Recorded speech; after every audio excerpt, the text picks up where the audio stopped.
Buenas tardes, vamos a comenzar con la reunión científica del mes de junio.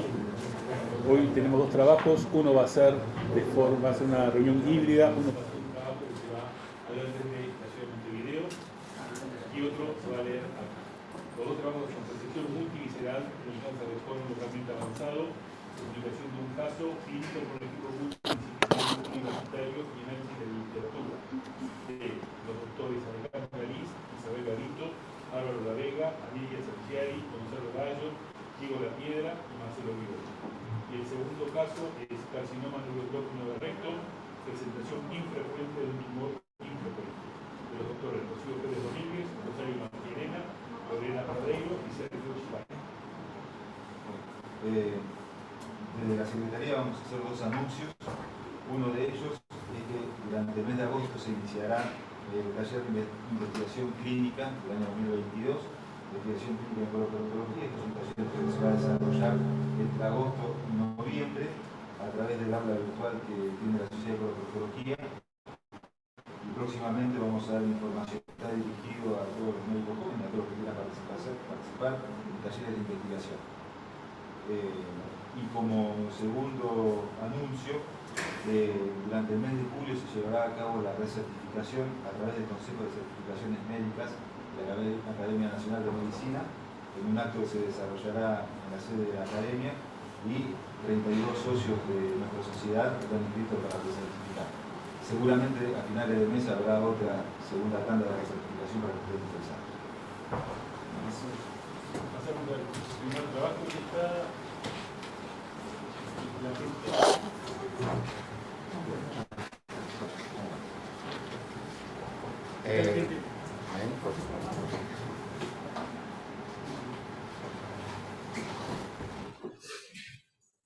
¿Cómo se llama la doctora? Alejandra Galiz. Sí, buenas noches, estoy acá. Buenas noches para todos. Muchas gracias por recibirnos. Si están de acuerdo, intento compartir la pantalla.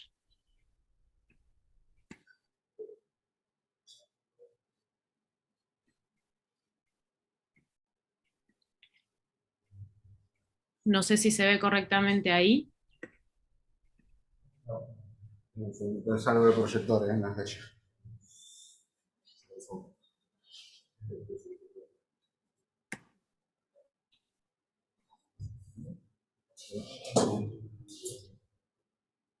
Se escucha muy poco. Aguarde un segundito. Sí, aguante un segundo, doctora, que estamos arreglando un temita acá. Perfecto, espero.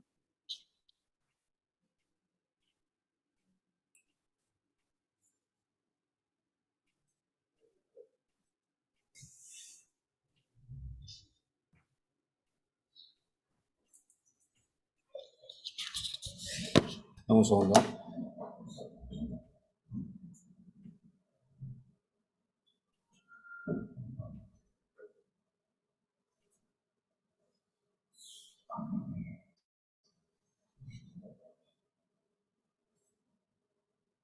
Segundo, por favor.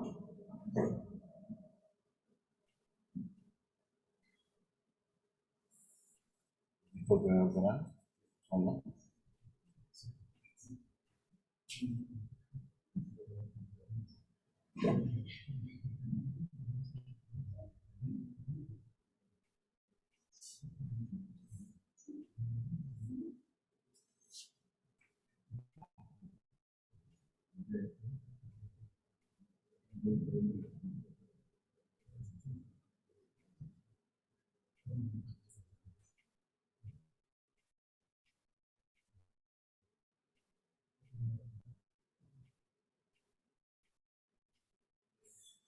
Cuando quiera puede comenzar, doctor. Perfecto. ¿Me escuchan bien?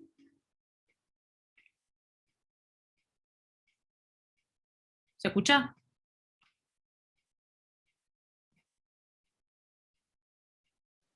Bueno, ¿se Acá escucha? sí se escucha, en el Zoom sí se Perfecto, escucha. perfecto. Pero allá no sé si en el auditorio se escucha.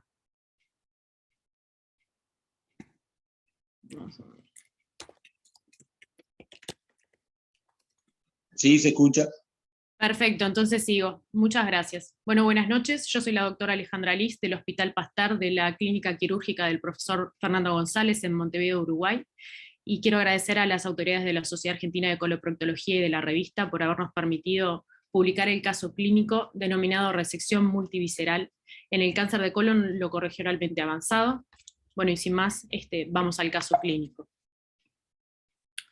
Este caso se trató de una mujer de 53 años que se presentó a la emergencia con una historia de dolor en fosa ilíaca izquierda y dificultad en la marcha, que llevaba prácticamente un mes de evolución al inicio de comienzo insidioso, que fue aumentando de intensidad hasta consultar, sin fiebre y sin agregar sintomatología abdominal. Del examen clínico, además del dolor en fosa ilíaca derecha, no habían otras alteraciones. Dentro de los exámenes de laboratorio, lo que se destacaba era una leucocitosis con neutrofilia, y esta paciente en emergencia se estudió con una tomografía de abdomen y de pelvis, que lo que evidenció fue un absceso del músculo ilíaco izquierdo con una burbuja de gas en su interior, vinculado a un engrosamiento contiguo del colon izquierdo adyacente. Esto se interpretó en la emergencia como un absceso del psoas secundario a una enfermedad colónica de etiología hasta ese momento no aclarado, y se decidió hacer un tratamiento en etapas. Inicialmente tratar el episodio agudo mediante un drenaje percutáneo, y después en la evolución completar el estudio del colon. Se realizó entonces el drenaje percutáneo con la particularidad de que el líquido obtenido de la punción no fue una supuración o pus, sino que fue un líquido espeso de aspecto mucinoso escaso, cuyo cultivo fue estéril, y al cirujano que realizó la punción percutánea le llamó la atención la firmeza con la que la aguja atravesó el tejido. Hizo además una biopsia con aguja gruesa de la cavidad, que mostró un tejido inflamatorio.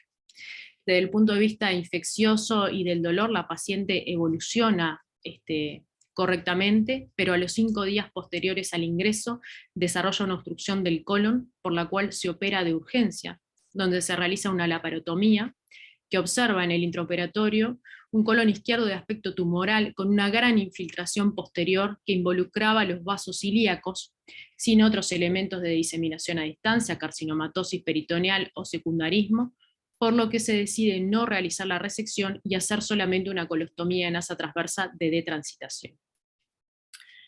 Alejada la paciente entonces de la complicación aguda, sí empieza los estudios de valoración. Se realiza una videocolonoscopía donde se evidencia la unión descendento-sigmoidea, una lesión vegetante adenomatosa con abundante cantidad de moco en la luz intestinal, cuya biopsia muestra un adenoma con displasia de alto grado. Se realiza una nueva tomografía, ahora sí, de tórax, abdomen y pelvis, con criterio estadificador de cortes finos y contraste intravenoso, que ve un engrosamiento del colon izquierdo, con una infiltración y fistulización del colon hacia el músculo ilíaco izquierdo y compromiso del nervio crural, destacándose una relación muy íntima de la arteria ilíaca externa en contacto con la lesión. Se ve además un trayecto fistuloso hacia la cicatriz mediana de la cirugía anterior. No había otros elementos de diseminación a distancia, y esta paciente presentaba marcadores tumorales de rango normal. Esta es una imagen de la videocolonoscopía. Fue una endoscopía bastante dificultosa porque había abundante cantidad de moco espeso en la luz, lo que dificultaba la visualización. Apenas acá se llega a ver el comienzo de una lesión de aspecto adenomatoso, que esto es lo que se biopsia, mostrando el adenoma con displasia de alto grado. Esta es la tomografía que se realizó. Por motivos de tiempo voy a adelantarla un poquito,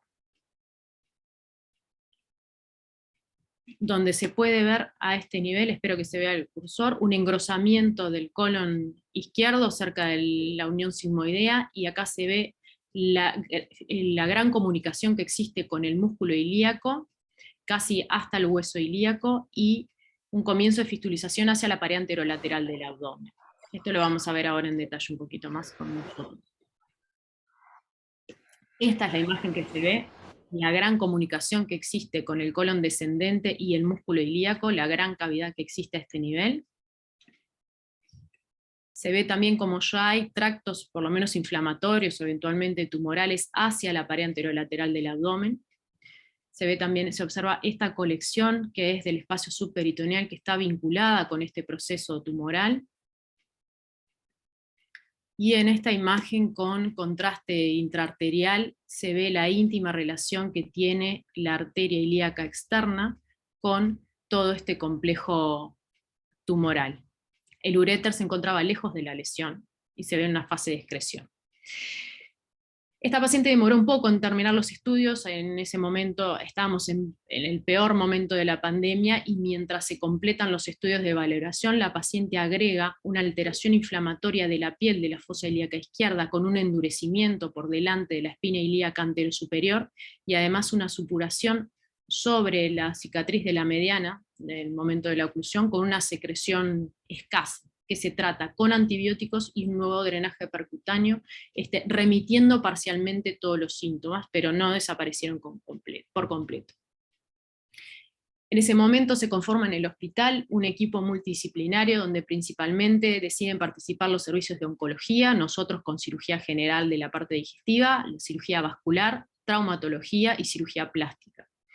Si bien es cierto que no contábamos con la anatomía patológica definitiva y realizamos más de una endoscopía para intentar conseguir biopsias sin ningún resultado, el planteo fue un cáncer de colon fistulizado al músculo ilíaco y a la pared abdominal, donde no cabían otros tratamientos alternativos más que la resección. Se estudiaron todas las imágenes y se decidió que este tumor era resecable, y se planteó hacer una resección multivisceral en bloque con un criterio curativo, intentando una resección R0.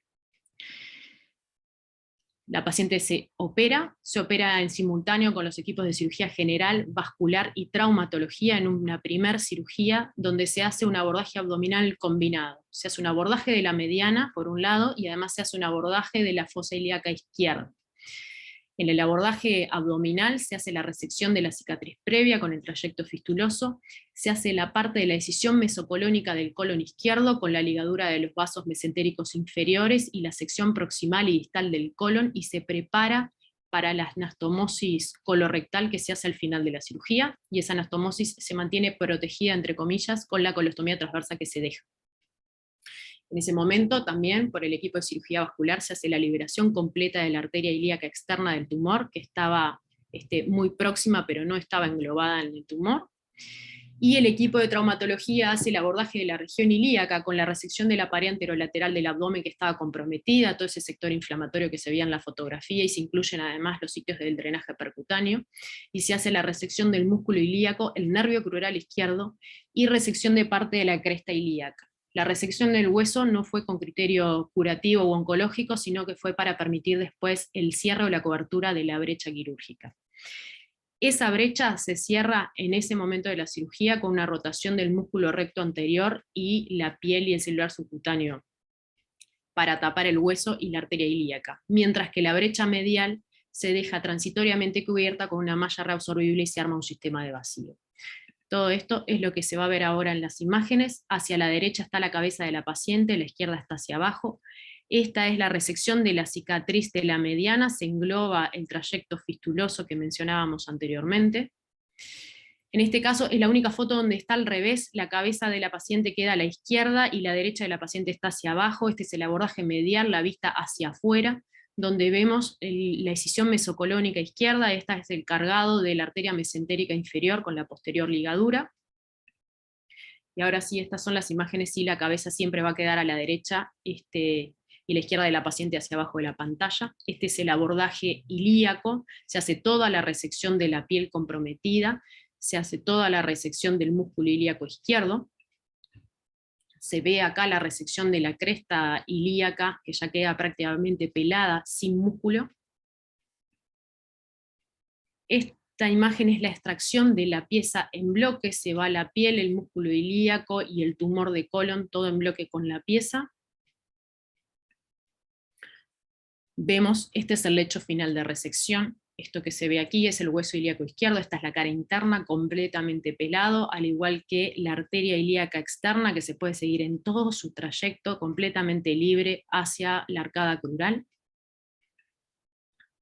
La rotación del músculo recto anterior, que se sutura en el sector del lateral de la arcada inguinal para cerrar todo este plano de cobertura, para no dejar hueso ni arteria expuesta, lo mismo que con este colgajo dermograso, que se cierran en el sector lateral, y la brecha medial que nos quedó se cerró con una malla reabsorbible de polilactina y un sistema de vacío. Esta paciente va al posoperatorio inmediato, unos días a cuidado intermedio, por suerte, cursa sin complicaciones, por lo que se decide prácticamente a las 3 semanas de esta primera cirugía, por el equipo de cirugía plástica, hacer una cobertura de la brecha medial, para lo que se realiza un colgajo anterolateral del músculo derecho pediculado. Esta es una imagen del área dadora en el posoperatorio inmediato de donde salió el colgajo y en el posoperatorio alejado. A los 20 días de la segunda cirugía, estando de alta la paciente, se ve cómo quedó el colgajo completamente vital, algunas áreas de necrosis que mejoraron con curaciones. Este fue el resultado anatomopatológico final de la pieza, que mostró un carcinoma mucinoso, con áreas adenoma símil, con márgenes libres, no presentaba budding, no tenía angio ni linfoinvasión. El informe patológico fue un PT3N0 con 14 ganglios resecados y se consideró una resección R0. Desde el punto de vista funcional, la paciente queda con la resección del músculo ilíaco y del nervio crural, con un trastorno de la marcha, con una cojera leve, que mejora con un apoyo con bastón, o sea que es una paciente que queda autoválida e independiente en su vida habitual. Se mantiene en control con oncología, que deciden no realizar neoadyuvancia, y hasta la fecha la paciente se ha mantenido sin recaída, viniendo a todos los controles, y lleva 20 meses prácticamente de operada. Está pendiente el cierre de la colostomía transversa. Y para ir finalizando, brevemente lo que queremos comentar es que estos tumores localmente avanzados, que son los considerados T4B, son el 50 al 20% de todos los tumores colorectales. La mayoría, casi todas las guías clínicas internacionales y las publicaciones regionales están de acuerdo de que uno de los principales tratamientos terapéuticos es la resección multivisceral de estas lesiones con criterio curativo, entendiendo como resección multivisceral a la resección de por lo menos un órgano más, además del tumor primario. Y esto se debe a que se ha demostrado que la infiltración tumoral en las adherencias hacia órganos vecinos puede llegar al 70%, y que la única forma de distinguir una adherencia tumoral de una inflamatoria es con el estudio anatomopatológico de la pieza. En distintas publicaciones, además, se ha visto que la mera liberación de adherencias del tumor primario aumenta la tasa de recurrencia, tanto locorregional como sistémica, casi hasta un 70%, en contrapartida al 30% si se hace una resección multivisceral. Y lo mismo sucede con la sobrevida global, que a 5 años es del 30%, en contraste al 50-65% cuando se hacen resecciones con criterio curativo. Además está decir que para lograr las tasas de resección R0 siempre es importante tener una adecuada planificación y estudio de los pacientes, con lo que se logran tasas de resecciones que pueden llegar al 90%, siendo esto uno de los principales factores pronósticos en estos pacientes, y es algo independiente incluso del recuento ganglional, de las metástasis ganglionares. Como por ejemplo se puede ver en este estudio con un análisis de 201 pacientes, cómo se ve que la sobrevida en pacientes que tienen una resección R0 es muchísimo mayor, casi 50%, en contraste con aquellos donde se realizan resecciones R1 y R2, y no se recomiendan para nada las resecciones multiviscerales con criterios paliativos, salvo en casos excepcionales. Con una buena resección R0, además se puede observar que la sobrevida global es comparable, por ejemplo, a una resección convencional. Con toda esta evidencia, uno dice, ¿por qué no hacemos tantas resecciones multiviscerales? Porque de hecho las resecciones multiviscerales solo se realizan en el 30% de los pacientes que tienen tumores T4B. Y esto es porque la resección multivisceral trae una serie de limitantes consigo, como por ejemplo la morbilidad, que puede llegar al 50%. En pacientes bien seleccionados la mortalidad no es tan alta, puede llegar del 2 al 13%. Depende, por ejemplo, mucho del tipo de resección, porque por supuesto una resección multivisceral podría ser la resección de un sector de colon más una resección de un sector de asa delgada o un sector de la vejiga. Eso por un lado, hasta una exenteración pelviana, por ejemplo, con la confección de 2 ostomas definitivos o lo que sería la resección de las últimas vértebras sacras, lo cual eso condiciona un poco la selección de los pacientes.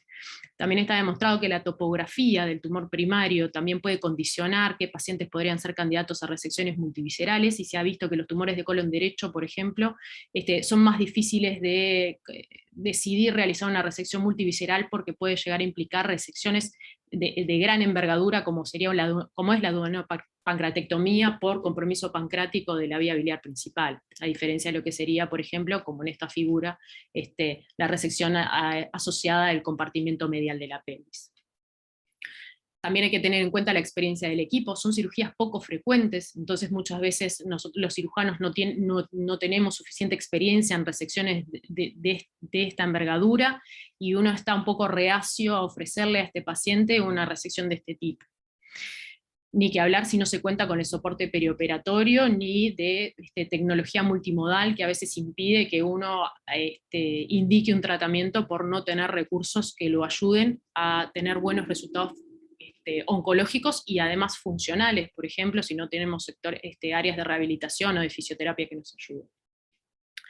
Ni que hablar que también lo que importa es la opinión del paciente, el paciente tiene que entender qué tipo de resección se le va a ofrecer, qué resultado oncológico puede tener, por supuesto, pero también en lo que tiene que ver en la calidad de vida y en las secuelas que pueden quedar, y también en las comorbilidades que tengan los pacientes, porque no a todos se les puede ofrecer este tipo de resecciones, sobre todo cuando hablamos de resecciones mayores. Y esta es la última diapositiva y probablemente es una de las más importantes. Ya hay muchísima información o publicaciones acerca de lo que implica contar con equipos multidisciplinarios en los distintos hospitales y el efecto que tiene la conformación de equipos multidisciplinarios en los resultados de los tratamientos de los pacientes, ya sea desde la selección adecuada e individualizada de los pasos terapéuticos frente a determinada patología, como de los tiempos de los estudios, y en el caso de la cirugía y de la cirugía oncológica fundamentalmente, de los resultados quirúrgicos y también de los resultados oncológicos a largo plazo, y está considerada más un factor pronóstico. En las resecciones multiviscerales es de las cosas más importantes, nos parece a nosotros, porque trae lo mejor de la multimodalidad. Nosotros no somos centro de alto volumen, de hecho, no tenemos los cirujanos alta experiencia en cirugías, en resecciones multiviscerales complejas, pero lo que sí tenemos es la posibilidad de formar equipos donde cada especialidad conoce perfectamente su anatomía, y fue lo que nos pasó a nosotros. Nosotros, el cirujano vascular nos dijo, se preocupan por la arteria ilíaca externa, bueno, yo me manejo muy bien con los vasos, esto se puede resecar, eventualmente le puedo hacer un puente.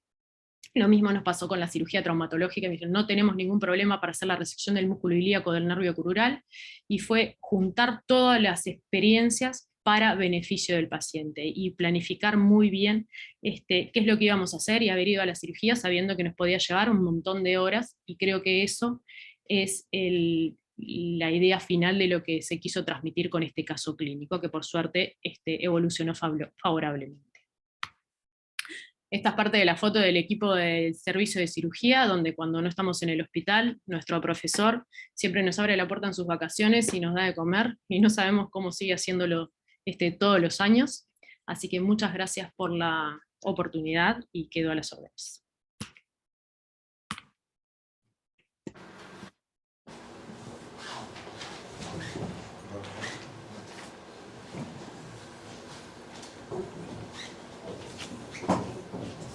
Queda abierta la discusión del trabajo presentado por la doctora Alejandra Liz y colaboradores. Doctor Moreira. Buenas noches, soy el doctor Moreira Greco. En primer lugar quiero agradecer a la doctora Liz y a todo el equipo del doctor Viola por la excelente presentación y por contribuir a la calidad de nuestras reuniones con esta presentación internacional.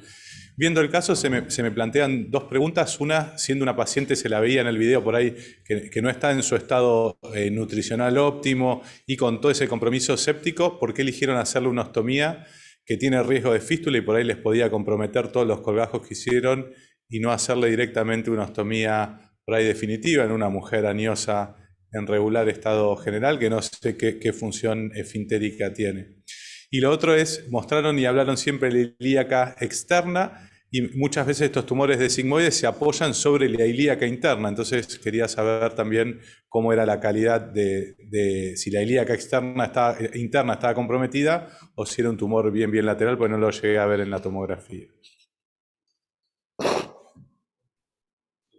Sí. La primera pregunta con respecto al ostoma, cierto es que es una paciente sumamente delgada. Constitucionalmente es una paciente delgada. Desde el punto de vista nutricional, siempre se alimentó correctamente, fue valorada por el equipo de nutrición, estuvo con apoyo nutricional y hasta ahora sigue manteniendo el mismo biotipo que tiene ahora.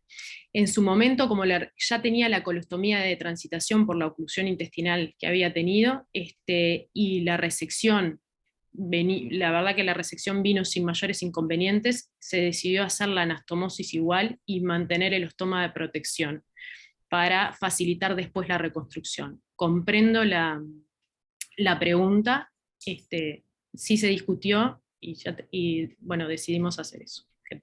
Por suerte no fue bien, pero entiendo el comentario y podría haber salido de otra manera. También lo discutimos con el equipo de cirugía plástica por el tema del colgajo y en realidad no tuvieron mayor inconveniente. De hecho, igual tuvo un posoperatorio después de la primera cirugía como de 3 semanas que estuvo con curaciones, limpieza de la piel, asegurándonos que no hubiera contaminación hasta que se hizo esa segunda cirugía.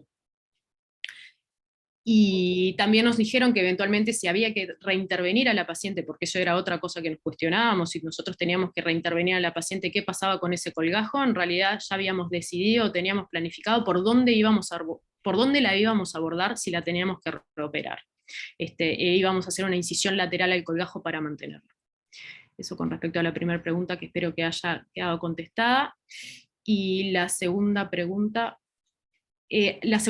sí, era una lesión muy lateral, no era del sigmoides, en realidad era de la unión descendento-sigmoidea, más del colon izquierdo. Por lo tanto, la parte del bucle sigmoideo, tanto de la ilíaca interna como del uréter, quedaban alejados de la lesión.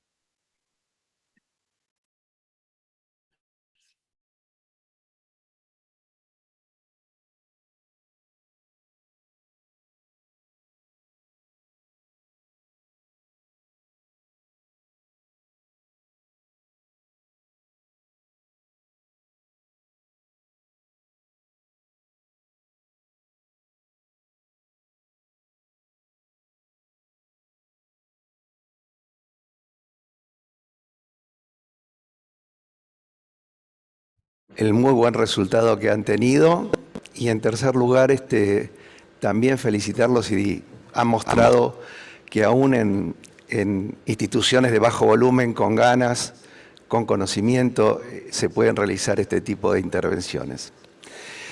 El motivo de mi participación es para comentar 2 cosas. La primera es que muchos de estos enfermos que tienen este tipo de lesiones adyacentes a otros órganos, a veces cuando uno hace la resección multivisceral, resulta que la adyacencia es un tumor inflamatoria y no neoplásica.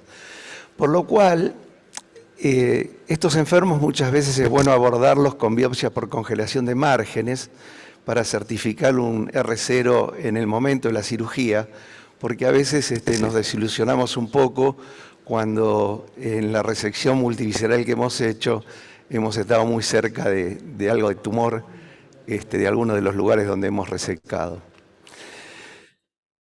Y el segundo comentario que no se charló en la discusión y que me gustaría contribuir es que, hablando de colon y recto, cada vez es más posible y se hace más resecciones multiviscerales a través de cirugía laparoscópica o de abordaje laparoscópico, especialmente cuando se tratan de lesiones de colon, que como dijeron los autores, muchas veces están involucrados el intestino delgado, la pared abdominal, en el caso de colon izquierdo, el útero y los anexos, que son los que más probablemente uno pueda resecar.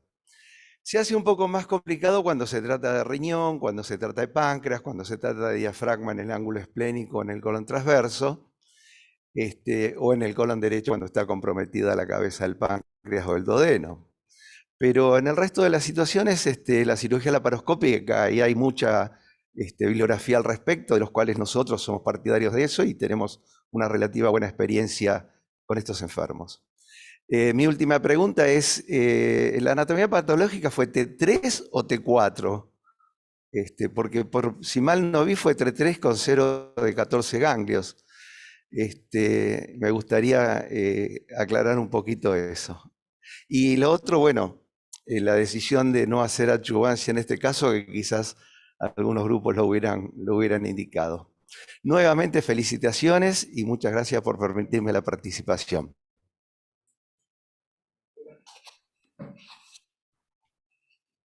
Muchas gracias por el comentario y gracias por la pregunta.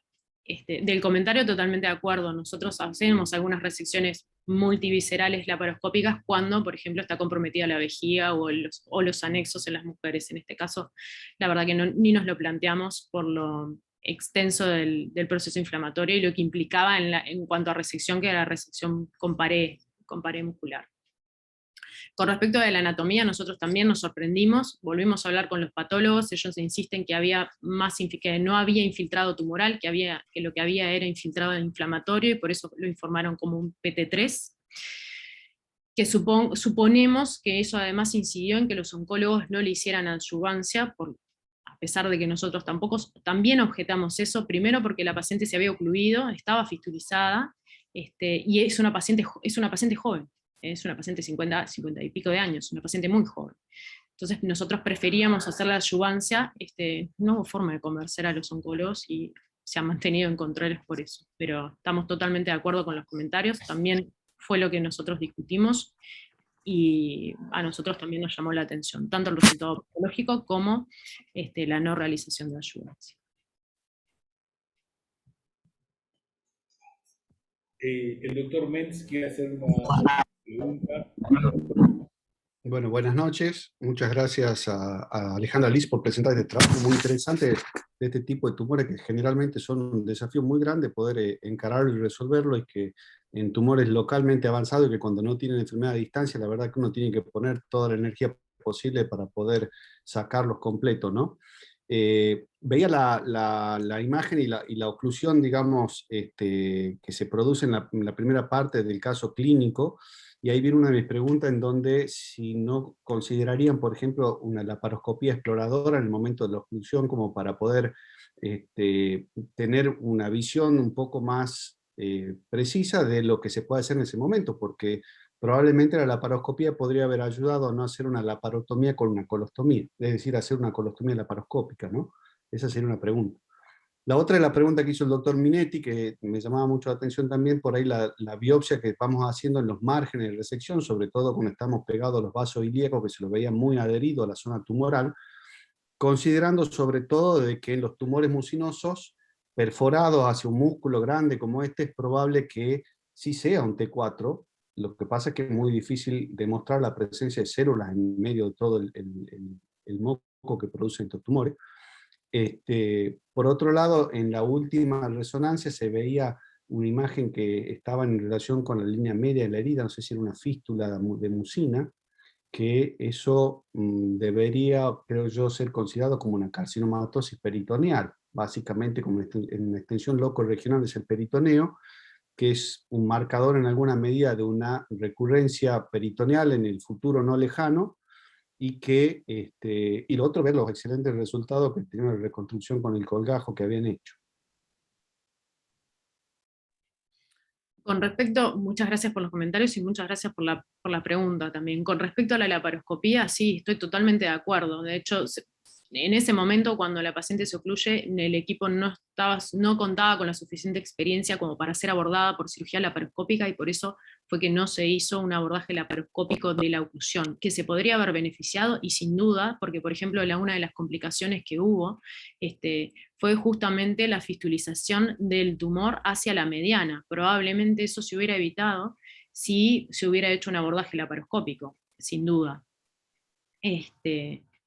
Por lo cual, totalmente de acuerdo. Con respecto a lo que decía el doctor Minetti y lo que decía usted, doctor Mentz, de la biopsia por congelación, la verdad que es un comentario que lo agregamos a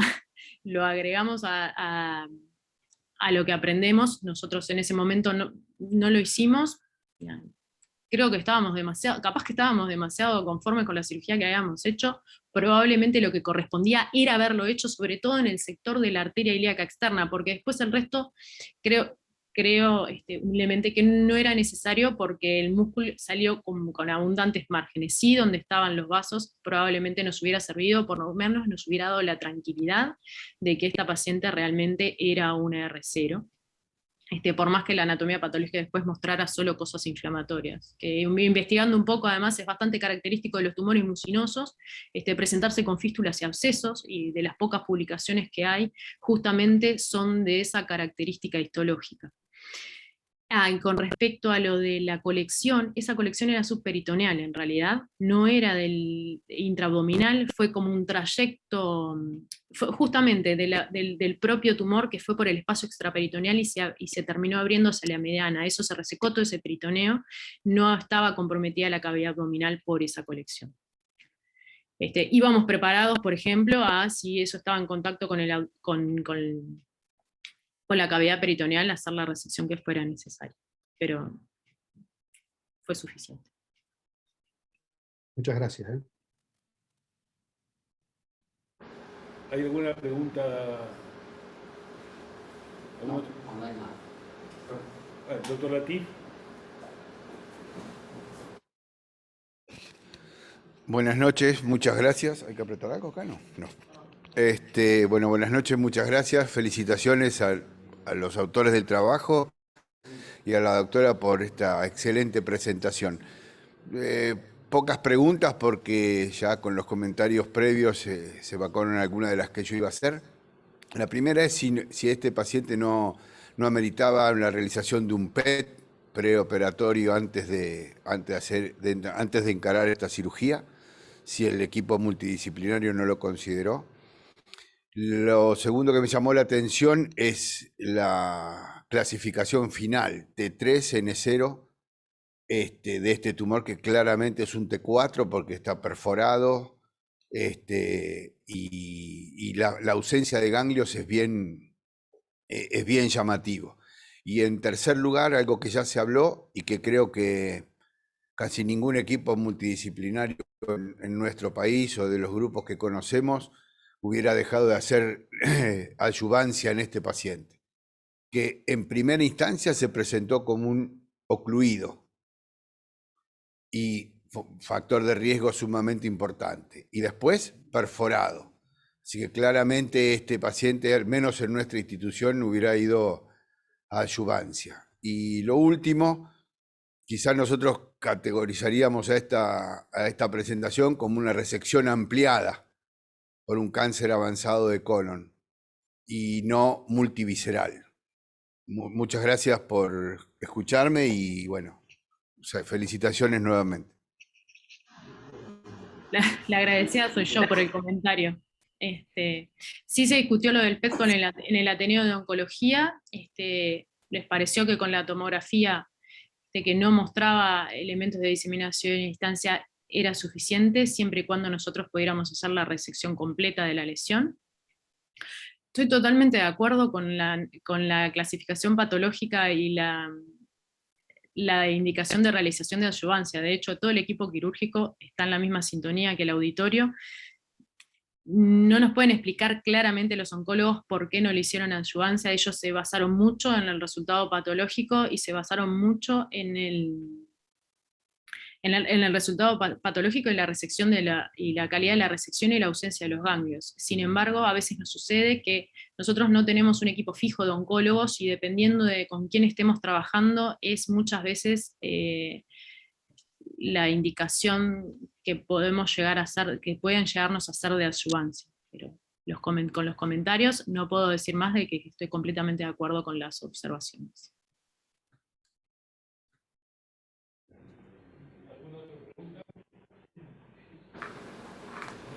Doctora, muchísimas gracias y esperamos contarla nuevamente en nuestras reuniones.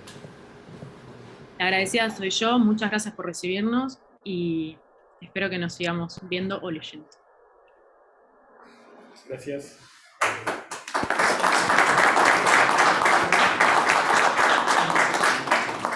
Pasamos al segundo trabajo del día, carcinoma neuroendocrino de recto, presentación infrecuente, un tumor infrecuente, por los doctores Rocío Pérez Domínguez, Rosario Martiarena, Lorena Pradeiro y Sergio Schlein.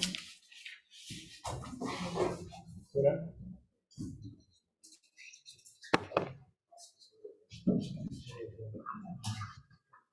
¿Qué tal? Buenas noches, yo soy la doctora Rocío Pérez Domínguez. En esta ocasión vamos a realizar la presentación de un caso titulado Tumor neuroendocrino de recto, presentación infrecuente de un tumor infrecuente, realizado por el doctor Sergio Schlein, coordinador de la División Coloproctológica del Hospital San Roque de Bonet, la doctora Lorena Praderio, jefa de Servicio de Patología, la doctora Rosario Martiarena, jefa de residente del hospital, y quienes hablan, miembro del sector de coloproctología.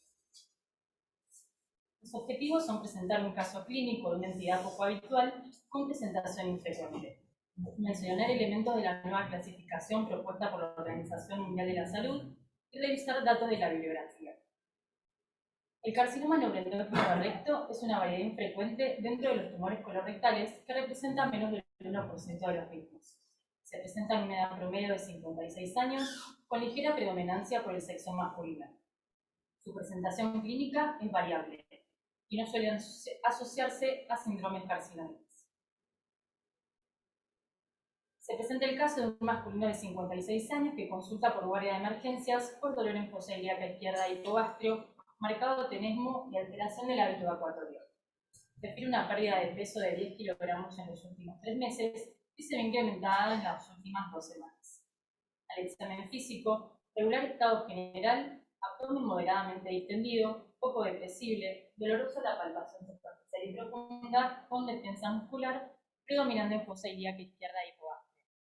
Al examen proctológico, esfínter tónico con escasos restos de materia fecal en la ampolla rectal.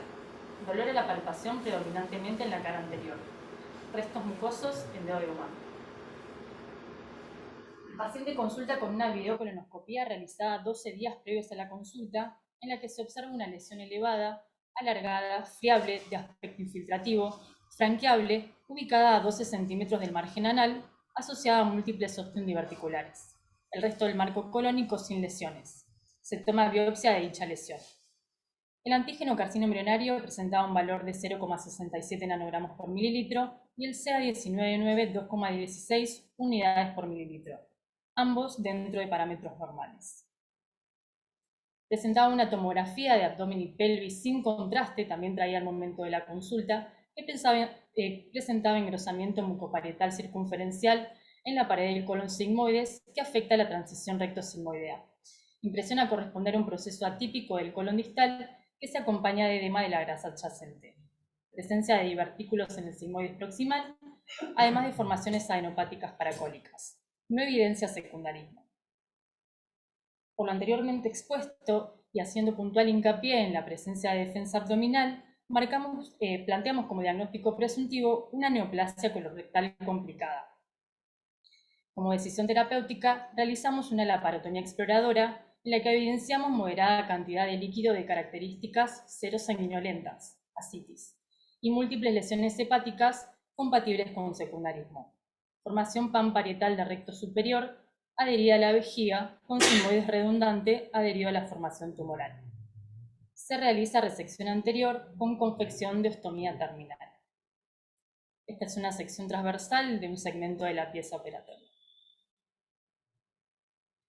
El paciente evoluciona de forma tórpida, presenta una evisceración aguda al 15º día posoperatorio que requiere de reoperación con cierre de la misma. Fallece al 35º día posoperatorio por mala evolución clínica.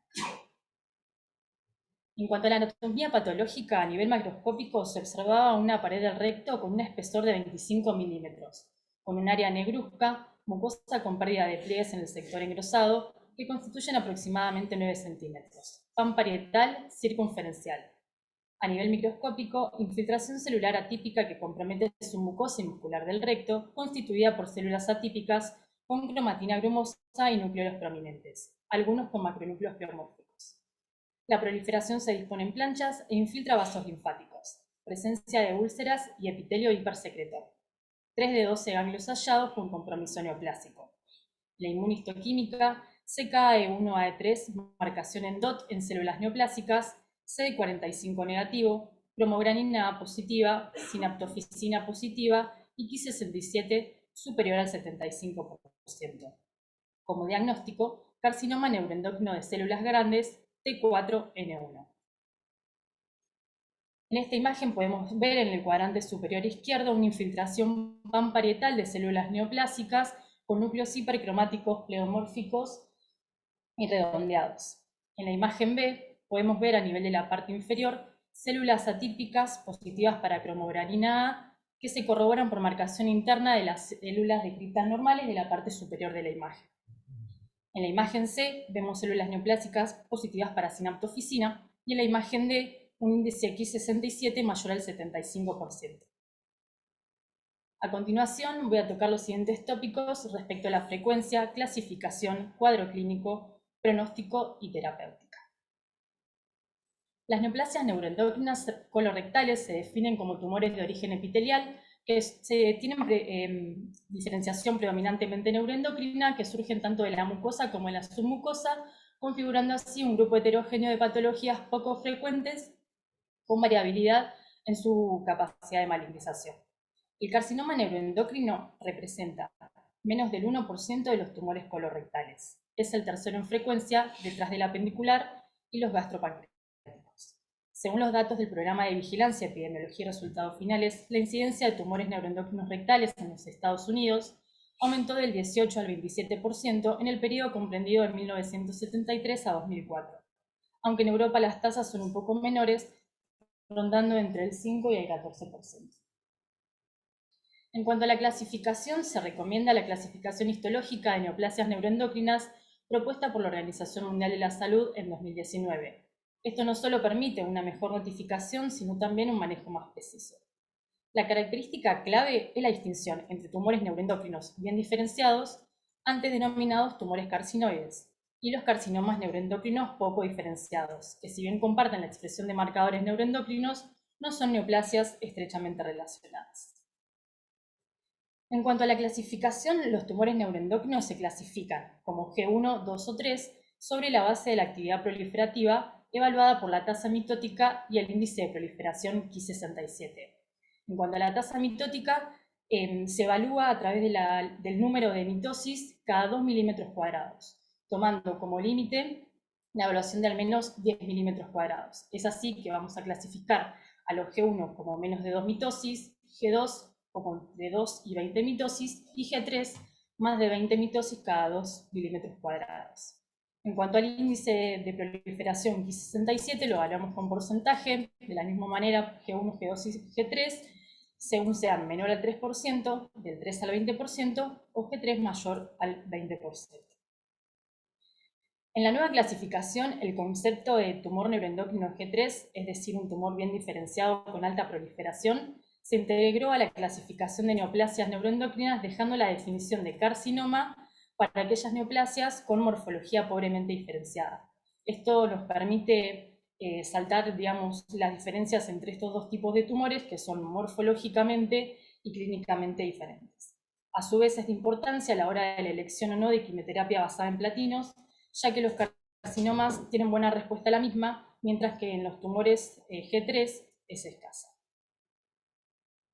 A modo de resumen, en este cuadro podemos ver cómo las neoplasias neuroendocrinas se agrupan según su diferenciación, en bien diferenciadas, que configuran los tumores neuroendocrinos, y mal diferenciadas, que configuran los carcinomas neuroendocrinos. Los tumores neuroendocrinos pueden derivar de células enterocromafines o células lisas. Los derivados de células enterocromafines van a darse más frecuentemente en el colon derecho y van a producir serotonina. En cambio, los de células L van a darse más frecuentemente en el colon distal y el recto y van a producir péptido pancreático o péptido similar al glucagón. Ambos grupos presentan una tasa de división mitótica y un índice Ki67 bajo, a diferencia de los carcinomas neuroendocrinos, que son neoplasias de alto grado que configuran el grupo grado 3, y a su vez se dividen en células grandes o células pequeñas. En el caso de las células grandes, configuran el 75% de los tumores colorectales neuroendocrinos, con un índice Ki67 y de proliferación mitótica bastante alto. En cambio, los de células pequeñas configuran nada más que el 25% y tienen un patrón de crecimiento más difuso, a diferencia de los de células grandes, que el patrón es más sólido. A su vez pueden ser marcadores positivos para CD56 y bueno, no producen hormonas específicas. Las lesiones rectales suelen ser un hallazgo endoscópico, siendo menores a 1 centímetro, ubicadas en la submucosa de aspecto polipoide o sésil, redondeadas, solitarias, amarillentas, lisas, cubiertas de mucosa glandular. Aproximadamente el 80% de las lesiones son menores a 10 milímetros, el 15% rondan entre los 11 y los 20 milímetros y solo el 5% son mayores de 20 milímetros. Las lesiones avanzadas son de mayor tamaño, suelen presentarse como masas ulceradas, con bordes mucosos sobrelevados, similares a los carcinomas clásicos. La enfermedad metastásica se asocia a tumores mayores de 2 centímetros, pudiendo presentarse con dolor abdominal, hepatomegalia, hidronefrosis, letargia, anorexia o síntomas generalizados de carcinomatosis. La obstrucción intestinal es rara, pero puede ocurrir. La diseminación a distancia es poco frecuente, pero puede ocurrir en el 2 al 8% de los casos, siendo los sitios más frecuentes donde diseminan el hígado, los ganglios linfáticos y el hueso.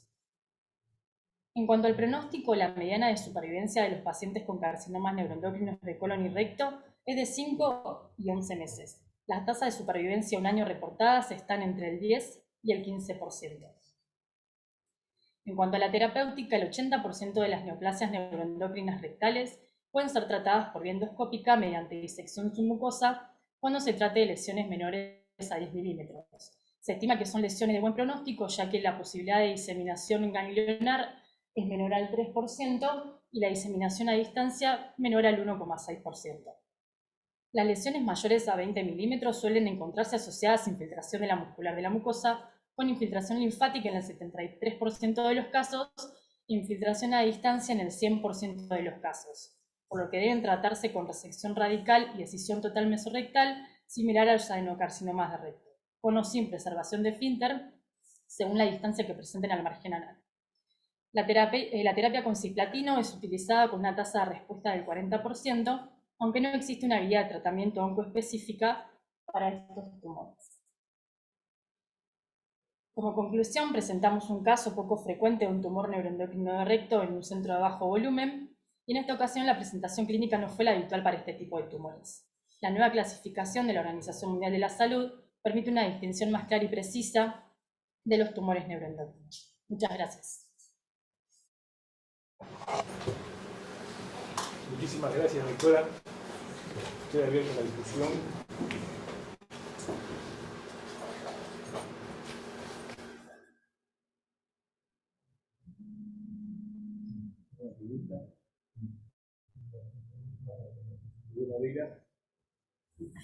Bueno, vamos acá. Sí.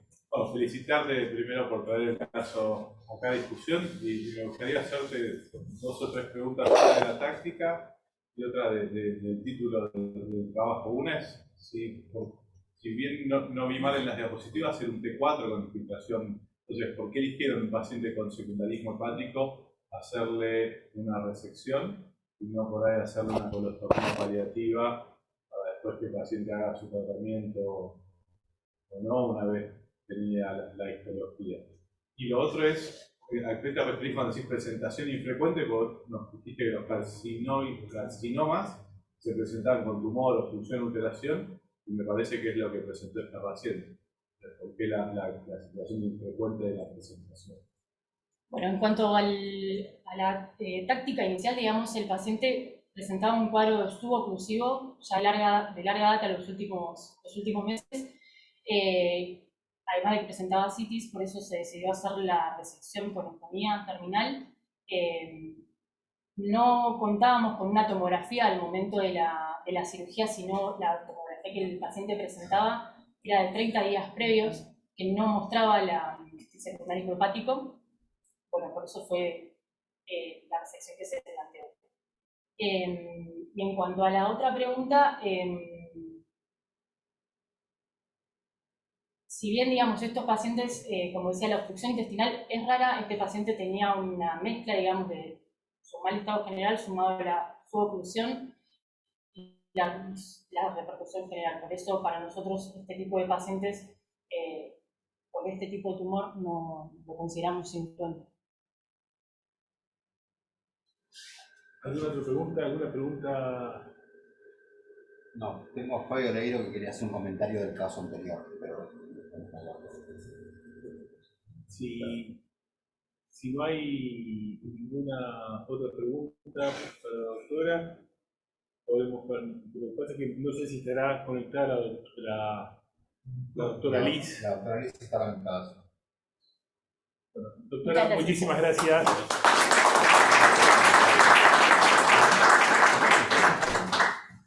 Doctor Leguilo quiere comentar, si la doctora puede contestar. Sí, ¿se escucha? Sí. Bueno, pido disculpas, yo levanté la mano y no, digamos, no, en ese momento no me dieron la palabra, así que pido disculpas por haber alterado un poquitito el orden. Desde ya, bueno, felicito a los autores también de este último trabajo, pero bueno, mi comentario era referido al trabajo anterior. Realmente me parece muy interesante que colegas de excelencia de Uruguay participen en nuestras reuniones, así que celebro y los felicito por haber participado esta noche. Y lo que presentan es un caso realmente muy desafiante. Estos casos de tumores localmente avanzados son muy desafiantes y un poco se comentó ya que a veces uno no sabe si lo que está viendo es una infiltración inflamatoria o tumoral, y ese es un poco uno de los problemas más serios que tenemos. De hecho, aquí, por lo que vimos, se pensó que era un gran compromiso tumoral y finalmente la anatomía patológica mostró algo distinto, aunque también vamos a hablar un poco de eso porque es discutible. Yo lo que primero que me preguntaba cuando veía la presentación es que quizás ese era un caso como sobre todo considerando que no había un componente infeccioso en esa colección, quizás era un caso en el cual se podría plantear la posibilidad de hacer quimioterapia en adyuvante. Está claro que no había una biopsia positiva y pensé si lo habían hecho, quizás se podría haber hecho intentar una colonoscopía por el cabo distal de la colostomía y por ese lado quizás tomar una biopsia que pudiera haber sido positiva. Y en ese caso, bueno, sí plantear la posibilidad de haber hecho quimioterapia en adyuvante como posibilidad de tratamiento. Digamos, los autores se refirieron mucho a la multimodalidad y en realidad la interdisciplina, en realidad fue una interdisciplina más quirúrgica que otra cosa porque no hubo ningún tratamiento que no fuera quirúrgico en este paciente. Pero bueno, es una posibilidad que se me ocurría cuando lo veía. Creo que este tumor estaba perforado, claramente estaba perforado. Si da mucina fuera de la luz del colon es porque está perforado, pero no es la primera vez que nos pasa a nosotros también que tratamos tumores que claramente están perforados y después el patólogo nos ha informado, incluso alguna vez los patólogos nos han informado un T2 en un tumor que para nosotros estaba perforado, porque no encuentra la perforación, porque la perforación se produce y se bloquea. No nos queda claro por qué, pero no es la primera vez que nos pasa también que hemos visto tumores claramente perforados que cuando el patólogo hace el estudio de la pieza nos informa un T2 o como en este caso un T3. Creo que sí también, de nuevo y para terminar, este es un caso en el cual nosotros por todas estas razones, sumado al hecho que estaba ocluido en su presentación, por más que no haya tenido ganglios positivos, era un caso en el cual seguramente hubiéramos indicado adyuvancia, algo que ya también se dijo. Pero bueno, nada más quiero agradecer a los colegas de Uruguay y felicitarlos por haber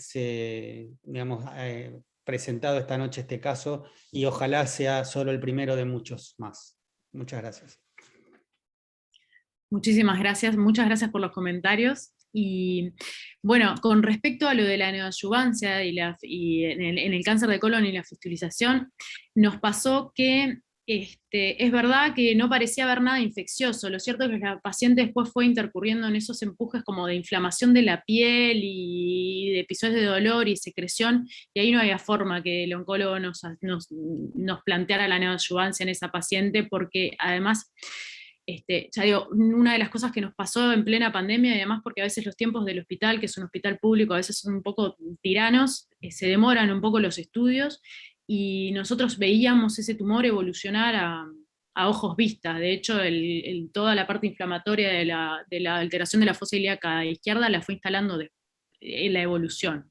Y con respecto a lo de la anatomía patológica y la colonoscopía, es verdad que lo omitimos porque es muy largo, si no se hacía muy larga la exposición. A esta paciente le hicimos 4 videocolonoscopías, de todas las maneras posibles para tratar de llegar a la cirugía con un diagnóstico anatomopatológico o ver eventualmente si era candidata a un tratamiento neoadyuvante, y nunca se consiguió. Lo mejor que tuvimos fue adenoma con displasia de alto grado, más. Una de las angustias y de las demoras en decidir a ver si la operábamos, no la operábamos, cómo la operábamos, era porque no teníamos un resultado anatomopatológico, no sabíamos cómo nos iba a ir con la resección, y la verdad que genera bastante angustia plantear un procedimiento mórbido sin anatomía patológica, porque en este caso salió todo bien, después eventualmente además se terminó confirmando la malignidad, pero si hubiera sido otra la historia, no sé cómo hubiéramos terminado. Pero sí se trató de llegar al diagnóstico y se hicieron varias colonoscopías.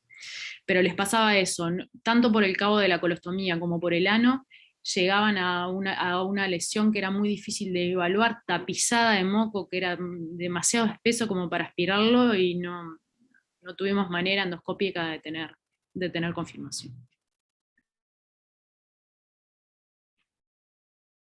Sí, doctora Tiff.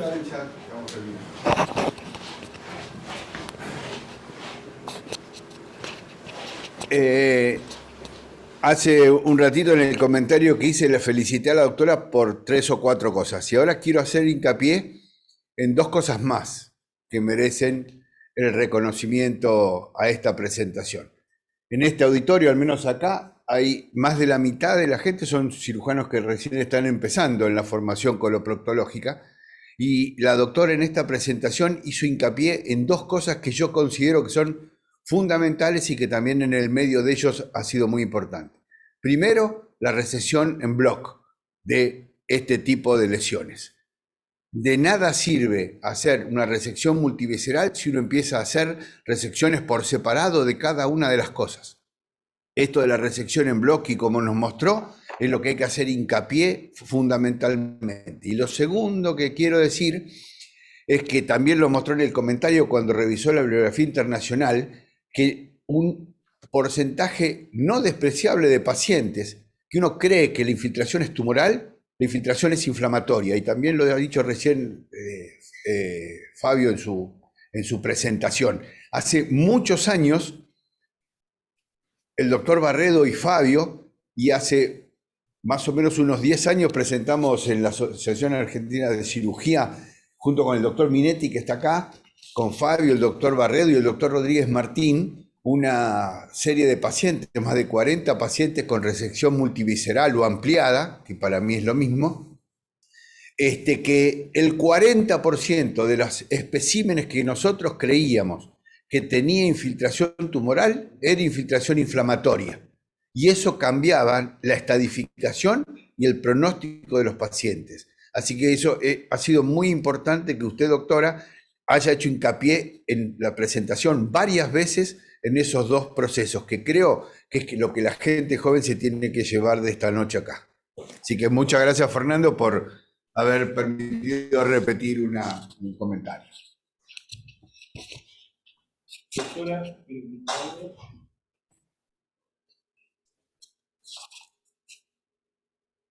doctora Liz, ¿quiere responder? No, más que agradecer el comentario, que es así, tal cual como lo dice el doctor, y que a pesar de que sí, a veces nos encontramos con infiltración que es inflamatoria y no tumoral, justamente por el riesgo que tiene de después encontrar, como la diferenciación es anatomopatológica, como el riesgo es encontrar tumor, hay que hacer una resección en bloque. Y lo otro que quería destacar es que estos pacientes son difíciles porque el esfuerzo que hace, el que le toca conocer al paciente, conformar el equipo multidisciplinario y acompañarlo durante todo el proceso, es un esfuerzo monumental, que no pasa con otros pacientes que son de resolución mucho más sencilla. Entonces, son a veces pacientes que cansan porque implican, y tratando de juntar al equipo multidisciplinario, si en el hospital no lo tienen. Nosotros, de hecho, el equipo de oncología está en un edificio que no tiene nada que ver con el nuestro, entonces el esfuerzo que uno tiene que hacer extra activamente para llegar a la resolución de este paciente es importante. Y bueno, cuando uno le toca un paciente difícil de estos que nadie quiere operar, le toca trabajar un montón y tratar de rodearse de gente que lo pueda ayudar, como fue el caso que me tocó a mí, que por suerte tuve a toda mi clínica que me apoyó y a todos los especialistas que me vinieron a ayudar, que eso es muy importante, porque estos pacientes cuestan. Así que, nada, muchísimas gracias por la oportunidad, muchísimas gracias por todos los comentarios, y no queda nada más que agradecerles.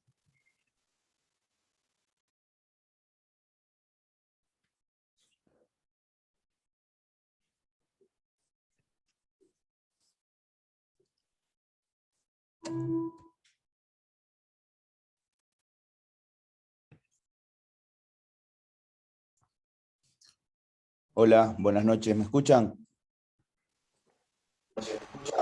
Sí, perfecto, doctor. Puedo hacer comentario. Bueno, nada, quiero agradecer públicamente a la sociedad por habernos permitido que la doctora Liz presentara el caso.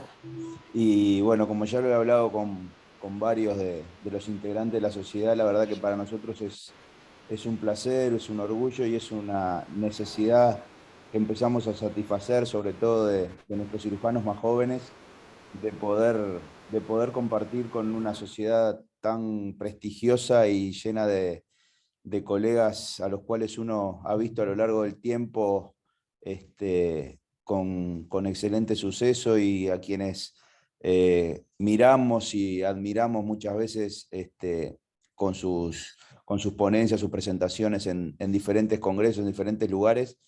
La verdad que para nosotros es una nueva opción de poder compartir lo que hacemos de este lado del Plata. Y para nuestros cirujanos más jóvenes es una posibilidad de que, como tener una motivación extra de poder presentarse en una, como dicen los brasileños, una palestra y en un auditorio tan connotado. Nada, simplemente agradecerles y bueno, ojalá podamos, como dijo Fabio, esto sea el principio de una serie de buenos casos y buenos intercambios con la Sociedad Argentina de Coloproctología. Muchas gracias a todos. Muchísimas gracias a ustedes por estar acá y bueno, gracias a todos los más de 30 médicos que están online, a todos los presentes, y nos vemos en la próxima reunión que va a ser el viernes 8 de julio. Muchísimas gracias.